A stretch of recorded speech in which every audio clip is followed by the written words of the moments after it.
Do you remember the diets of the 80s and the 90s? We feared fat, convenience foods were becoming more popular, and we were always trying the next diet trend. We had the cabbage soup diet with almost no protein, fat free everything. And then the Atkins diet came along with almost no fiber. No wonder so many of us are confused about how we're supposed to eat. So let's simplify it. Today, we're going to talk about creating the perfect plate so you lose weight because what we did in our 20s and 30s is not working for us now. Hi, I'm Kim. I'm your menopause rebel dietitian, helping you do menopause your way so you can feel like yourself again. With the rebels, the diets worked until they didn't.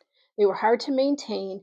They limited calories, so it left us still feeling hungry, and they limited or even eliminated certain food groups.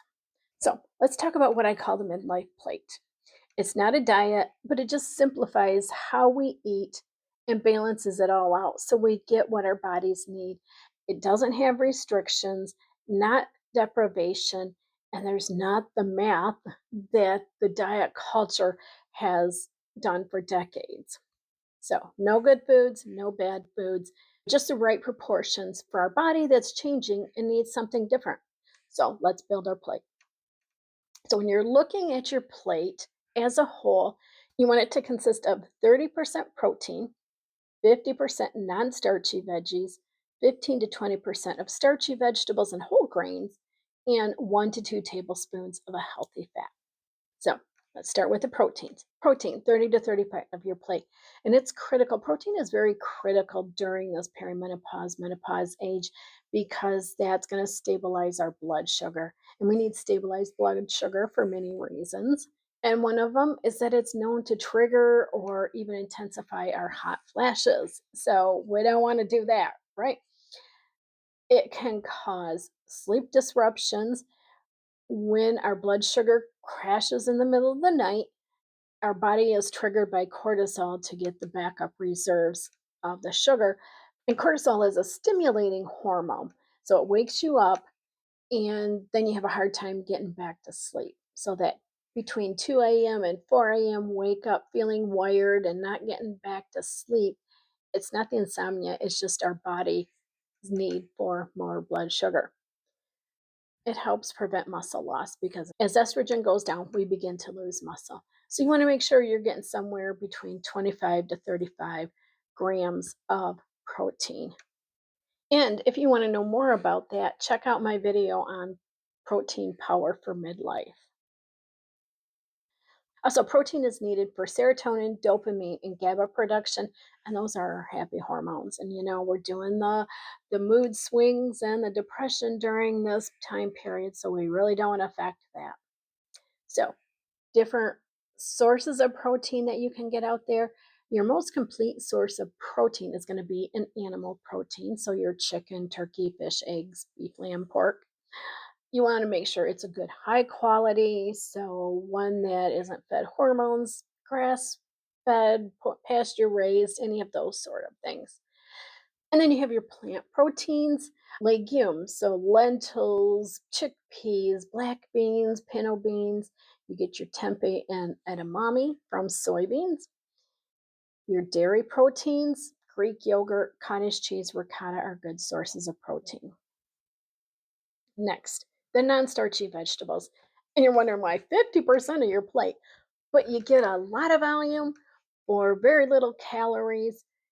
So it's going to fill you up, but it's not going to spike your blood sugar. It's packed with fiber, which feeds our beneficial gut bacteria. And we need the healthy gut to help regulate our estrogen levels because the fiber binds with the excess estrogen in our gut and helps eliminate it.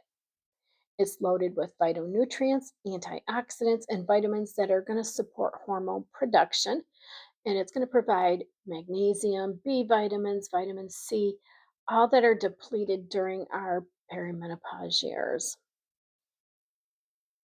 So, some of the non starchy vegetables, get your cruciferous, your broccoli, cauliflower, Brussels sprouts, and cabbage because they contain a compound called DIM, which is a big long word that I'm not even going to try to pronounce.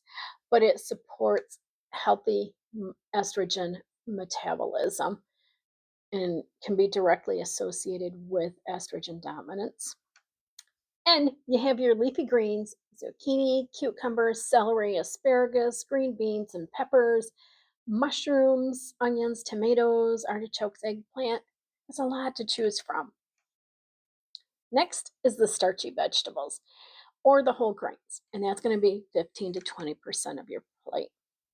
Those are really important because they break down into glucose pretty quickly, which is our body's preferred source of energy. And they're going to support our serotonin production, which is important for mood. And they're also going to feed our beneficial bacteria. Next is our healthy fats. We need 1 to 2 tablespoons on your plate. Why do we need the healthy fats? Healthy fats are needed for hormone production, and estrogen is important for our brains. And as the estrogen production goes down, the fats become protective of our brain.